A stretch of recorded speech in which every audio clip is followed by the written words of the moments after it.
Infraestructuras viarias, el AVE, el saneamiento, equipamientos culturales y sociales y el impulso de los recursos endógenos centran las 34 enmiendas que el Bloque Nacionalista Galego presentará a los presupuestos que el Estado destina a Ourense. Los nacionalistas se muestran contrarios a unas cuentas que defienden la reforma laboral, la congelación de las pensiones y la rebaja del sueldo de los funcionarios.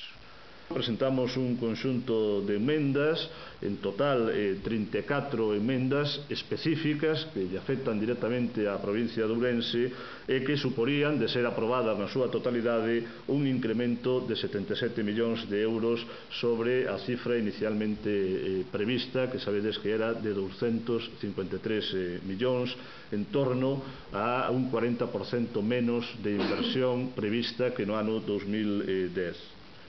El BNG ya ha adelantado que votará en contra de estos presupuestos en el Congreso, pero no los vetará en el Senado si se tienen en cuenta sus enmiendas.